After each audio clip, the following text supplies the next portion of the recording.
Серебряные и золотые орнаменты на их поясах и оружии сделаны с мастерством и оригинальностью, удивительными для европейца. Когда тот сравнивает их изолированное положение и простой образ жизни со столь искусным талантом их художника и изобретателя. Я сомневаюсь, что по своей закалке их оружие имеет себе равное в Европе.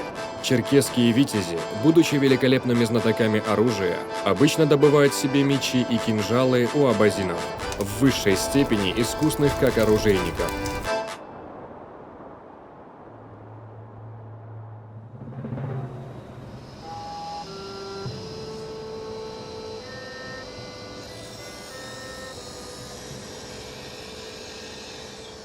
Свой первый нож я сделал в 6 лет. У меня дядя занимался, делал ножи, по хозяйственную утварь, там топоры, тяпки, ну, по хозяйству. Ну и вот после этого, как я его сделал, я всю оставшуюся жизнь как бы не отходил от этого. Периодически их делал, ну, как хобби, даже в школе. Ну и так, занимаясь всю оставшуюся жизнь, там, меняя профессии, работы, я не переставал делать ножи периодически. И вот до недавнего времени, пока я не перешел и уже не начал делать их профессионально. Дядя мне рассказывал, что этим ремеслом занимался его еще дедушка. И дедушка как бы сделал кузню, у них была наковальня, горн такой самодельный. Он не только ножи делал, там по хозяйству какие-то вещи из железа делал. И он его обучал, вот, своего внука. Дядя мне передал это. Ну и я теперь стараюсь передать это своим ученикам. Наше вот древнее искусство, ремесло, ну, не должно в нашем современном мире потеряться.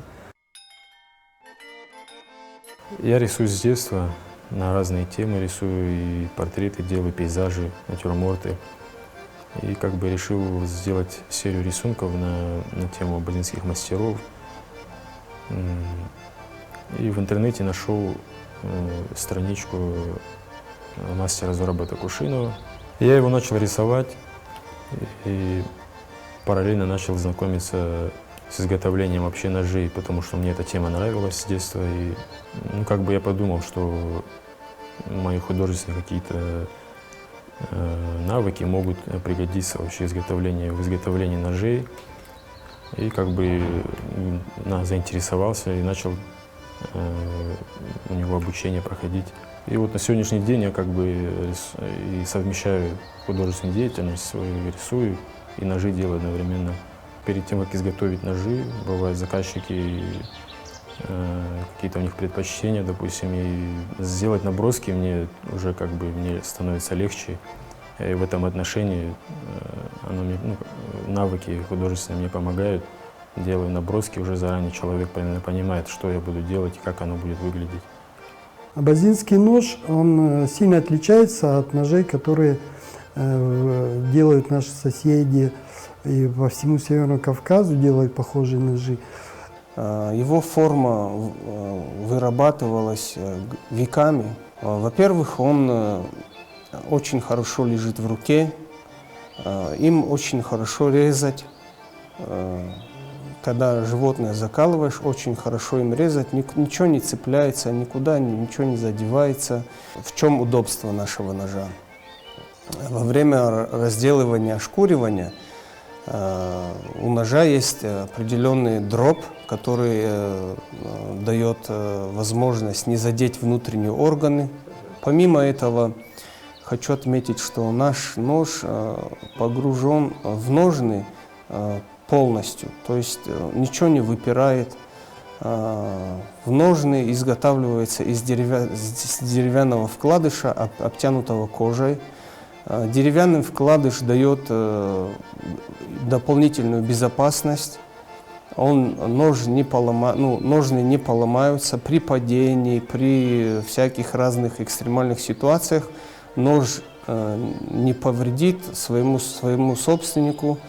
Испокон веков этот вкладыш там находится. Этот вкладыш делают из липы, только из липы, потому что у него характеристики и очень приближенные к быту. Он влагостойкий, он не высыхается. Ну, очень прочное дерево и очень легко дается в работе. Вкладыш, изготавливаешь вкладыш по форме ножа, делаешь лекало, лекало переносишь на кожу, вырезаешь, делаешь пробойниками отверстия для сшитья, стягиваешь все и начинаешь потихоньку сшивать и выходишь к концу.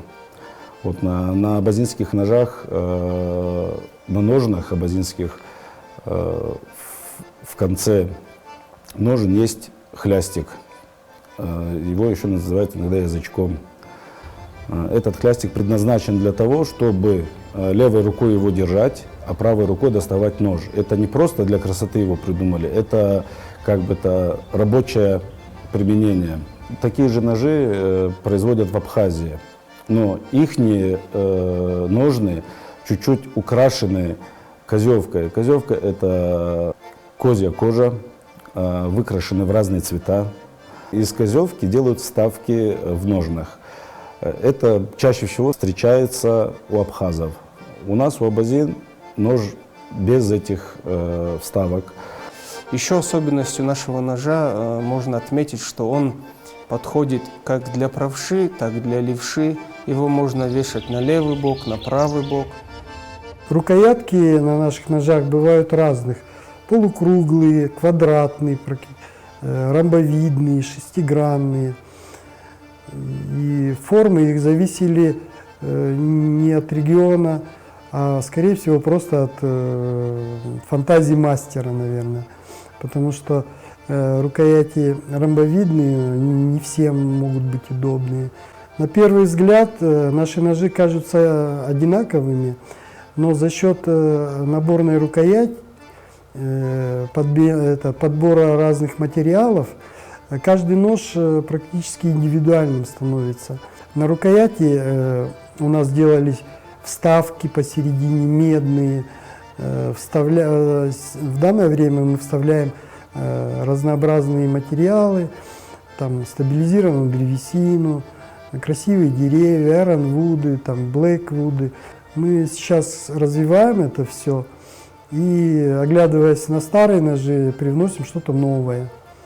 Сегодня вносить какие-то изменения, новшества, конечно, надо осторожно это делать, но перед работой, допустим, делая наброски, я представляю, как можно было бы как-нибудь грамотно это все внести в изменения, потому что время движется вперед, как бы, и на основе исторического самого вот этого сложившегося дизайна я стараюсь где-то в стилизованном виде какие-то новшества вношу.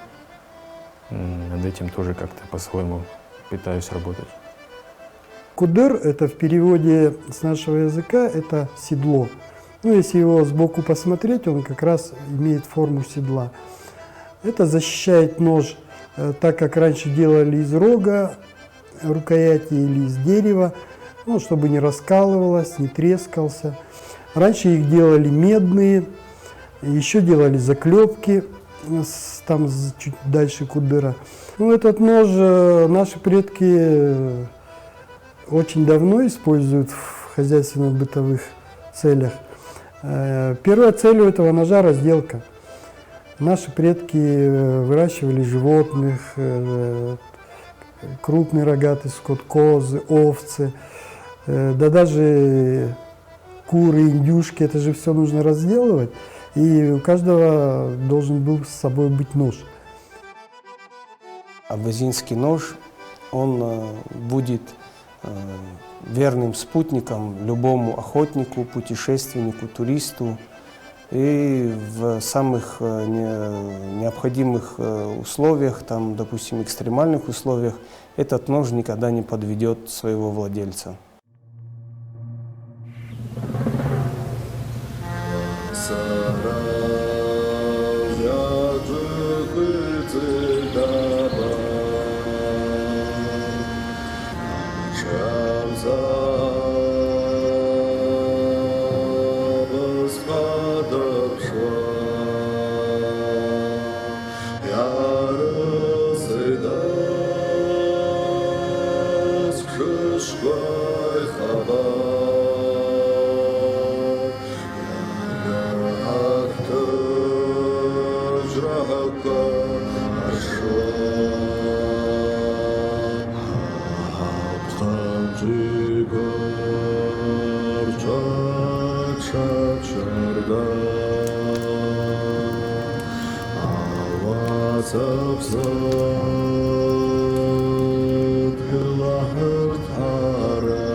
Издавна ножи пытались заточить любыми доступными способами. При самом идеальном раскладе это был круглый камень с ручкой, все мы видели. Один крутил, наливал сверху воду, второй затачивал. Это по тем временам считался такой более профессиональный вариант. Более простой вариант заточки — это был какой-то прямой гладкий камень с речки горной породы, на котором деды, прадеды наши правили свои ножи. Этого по тем временам было более чем достаточно. И времена меняются, стали становиться все лучше, все тверже, и народ более требовательный, более щепетильно относится к своему ножу, скажем так. И со временем это все переросло в ручную качественную заточку. Задачи, которые перед нашим ножом ставились 100 лет назад и сейчас, по сути, они не поменялись. Это хозяйственные, бытовые предназначения. Современная ручная заточка хороша тем, что идет минимальный съем металла, а минимальный съем металла – это долгий ресурс ножа. Сама заточка проходит в несколько этапов. Лично я использую суперабразивы, так как работаю с премиум сталями. Изначально нож обклеивается, чтобы не было каких-то механических повреждений. И поэтапно от грубого камня к более мягкому. Зачастую это 5-6 брусков, обдирочные, средняя заточка и доводка. Заточка, по сути, это заусенец и правильное его убирание. То есть ставим грубый камень, пока мы не получим плотный заусенец с обоих сторон. Последующая смена абразива – это убирание заусенца правильно. И как результат на финише, условно, нож должен резать бумагу без запинаний. Главные фабрики Абхазии состоят в выделывании железа, с которого они приготавливают особой доброты сталь. Выливают ружейные стволы, делают кинжалы и ножи весьма порядочные.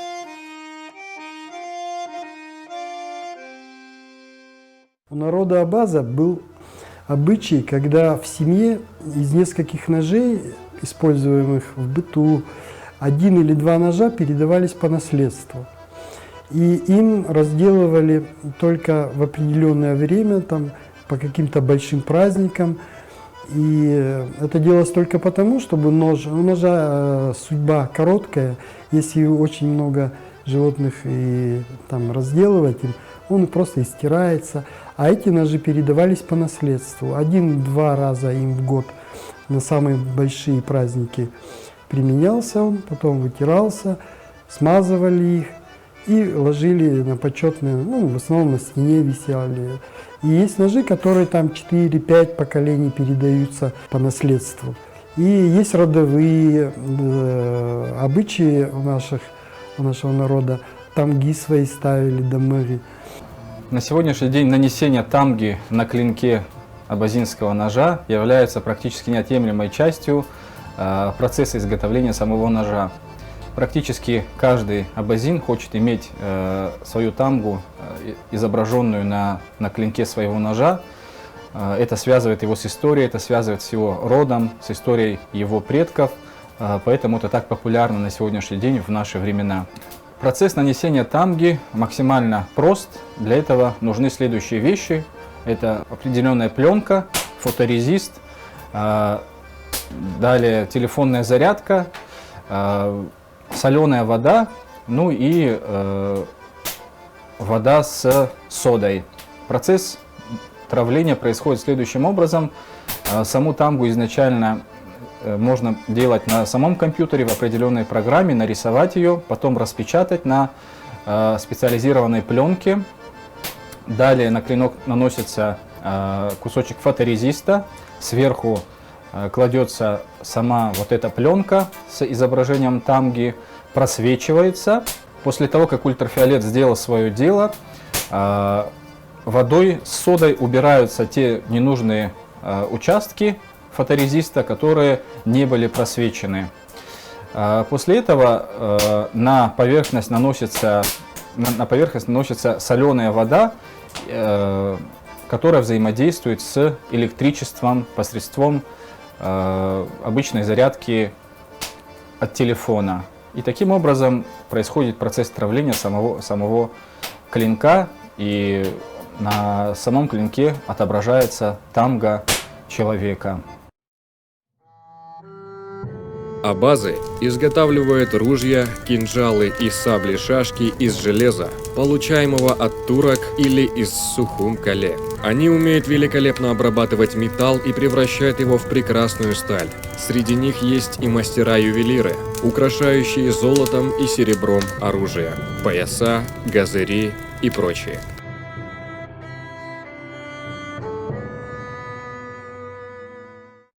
На сегодняшний день нам известны 4 вида национальных ножей народа Абаза, которые бытовали у наших предков. Чаще всего они отличались исключительно своим размером, тогда как конструкция и форма сборки оставалась неизменной. Каждый из них предназначался для особых целей и выполнял определенную задачу. Самый большой нож из линейки этих ножей назывался рахущага. Это был самый большой нож по размеру. В переводе он означает предмет для закалывания крупного рогатого скота. Само название говорит уже само за себя. Этим ножом закалывали такое крупное животное, как буйвол, бык, корова. Помимо того, что этот нож отличался еще длиной своего клинка, он отличался еще и толщиной, потому что зачастую он выполнял задачи рубящие задачи. Допустим, работа по кости, поэтому этот нож отличался еще толщиной своего обуха и толщиной самого металла. Далее в линейке абазино-абхазских ножей следует средний нож, он называется хаспа. В переводе с нашего языка это так и переводится как нож. В обиходе, в простонародье его еще называли пастушичем, по той причине, что он был верным спутником, неотъемлемым спутником любого пастуха. Чаще всего этим ножом закалывали мелкорогатый скот, будь то барашки, козы, либо домашняя птица, куры, индюки и тому подобное. Третий нож в линейке абазино-абхазских ножей называется хасага, это малый нож. В переводе означает предмет для бритья головы. История этого ножа она очень интересная, восходит к древней воинской культуре абазино-абхазского народа. Раньше предки абазин, зачастую, чаще всего те, которые промышляли наездничеством, набегами, они брили свою голову, оставляя небольшой пучок волос на голове, на затылке чаще всего. Делалось это для следующей цели. Находясь в набеге, зачастую горец погибал, умирал, и доставка его мертвого тела на родину зачастую становилась очень сложной задачей для его спутников, поэтому ему отрезалась голова, этим пучком волос привязывалась она к седлу лошади, доставлялась в родной аул, передавалась родственникам и хоронилась. На сегодняшний день в обиходе среди народа сохранилось такое изречение, как «ипскарг», что означает «привезли его мертвую голову». Так чаще всего говорят тогда, когда человек, ушедший в мир иной, где-то в другом месте, и его тело возвращается домой, люди говорят «ипскарг», что означает «привезли его мертвое тело».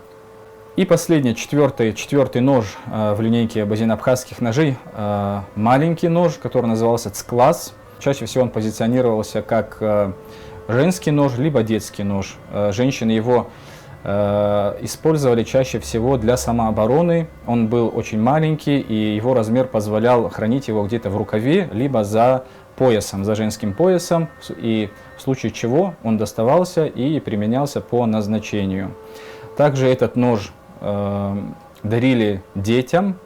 Прежде чем дарить, детей инструктировали и рассказывали им, как обращаться с этим ножом, что этот нож может поранить их и кого-то из близких, окружающих, поэтому его инструктировали. И этот нож, это был первый колющий, режущий предмет, который передавался ребенку, и тем самым его вот обучали, что мужчина должен с самого детства иметь с собой нож, и тем самым его обучали тому, что в дальнейшем он тоже будет с собой носить различные ножи более крупных размеров, шашки, кинжалы и другое холодное оружие. Нож мцасга – это последний, самый большой в линейке наших ножей. Он в переводе обозначает «схватка» или «выхватить». Из сломанной шашки в бою железо тогда было дорогое, кузнечные работы тоже очень дорого обходились. И этот нож никто не выбрасывал.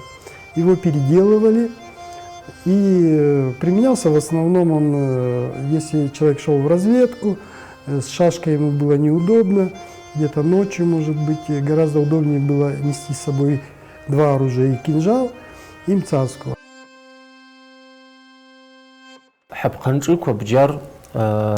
بزي يربون يرترحم كوجين نقص أحسب أو نعبنا زكالو وشبوزتن متأسجا أيسر بناكون يعني قرقوز رزا جاجته حوشزتن أحد شجازتن جي متأسجا خيدرحوم أحسب يمتأسجي زلعجايا وحوشزتن أحسب أخواري شعتساب أو نعبنا حسب بزيب أوسا متأسجا ونبأ بزيت هيتصاب أباخلاجي أشتخلاجي ونبأ بزيت يتجيد عايز رقزلا حسب بزيب يعطو حرنس أقزلا ولا كشرنس أقزلا حسب بزيب وخجال عواخر كون متأسجا لجي سخم أوسا متأسجا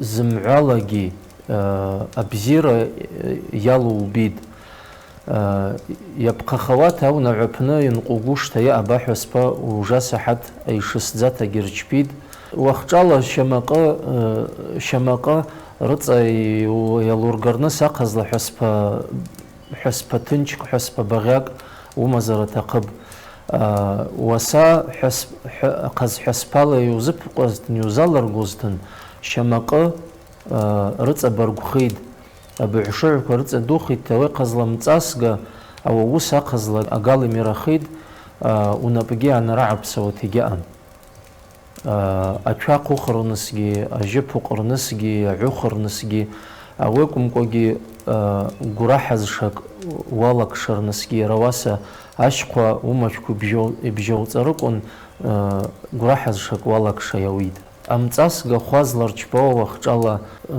مجتا شرداء يبقى خواتها أتصح يرشخيت تصح لرجبيد رسال لرجبيد أويكم كوجي شعال لرجبيد تشجي وخجا شرداء يبوشتا يو تراك أبناء حسباك تقلتا أبقانجي كوي أقاما ياتسرقون يا قساقك يا تسكلاسك وجاسحت يا حسبا يا متاسقا يرواسا ياتسكلا درغليد يروا قساقاقي أتسكلاسكي يان عليدوي يو حوشزتن أحسبا داك إدوتا يعتوخر نسو تقمزتن يا قساقا عتوخيد يا تسكلاس عتوخيد ترى عباقية تتي ينقوقوا ميراد زخيد. Затем мы шли вверх по Куме в течение 3 часов и пришли в прекрасную долину, где проживает народ абазов. Нас ввели в дом в качестве гостей, и в тот же миг мы оказались в окружении 1000 горцев. Их дворяне были в кольчугах и вооружены луками со стрелами. У некоторых были железные и простые жезлы, и они опирались на них с угрожающим видом. Алабаша – это наш древний посох. Он применялся в основном, когда собирались старейшины. У каждого старейшины в руках была алабаша. Но кроме такого применения, еще применялся он на охоте. Ее брали с собой на охоту, нож, ружье и алабашу.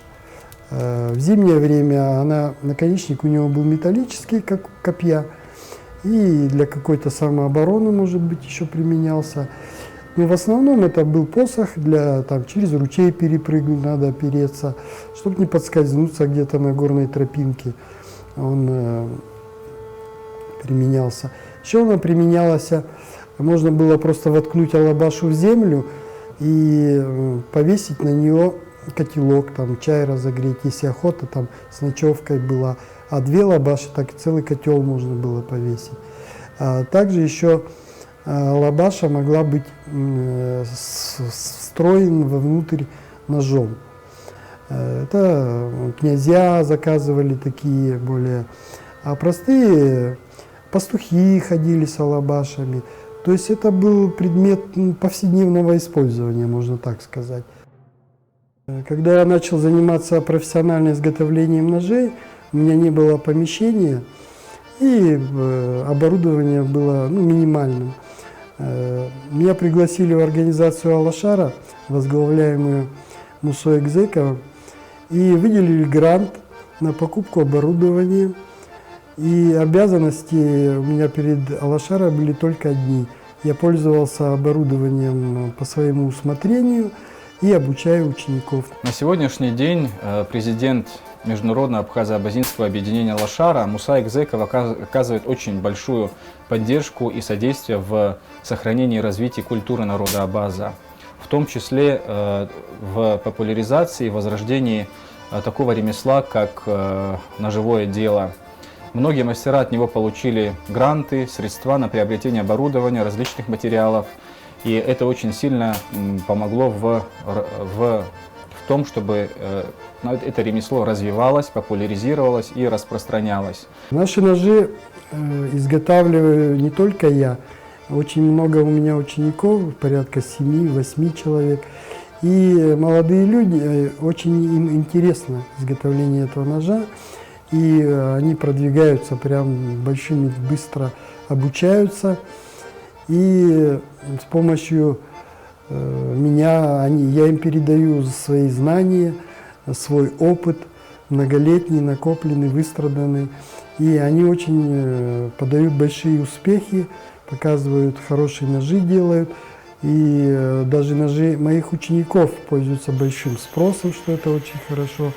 И некоторые ножи моих учеников уже и за границу, и в Турцию, и в Америку отправляем мы, популяризируем наш нож. В Дагестане, например, есть завод оружейный, который имеет линейку по производству абазинских и абхазских ножей. Их ножи тоже пользуются спросом и покупают их по России и за рубежом. Не хотелось бы, чтобы наш нож затерялся в истории, в современном мире, люди про него забыли. Поэтому всем ученикам я передаю не только свои знания, но пытаюсь им внушить, что это наша история, чтобы они передавали это своим детям, что каждый из вас просто обязан научить еще кого-нибудь.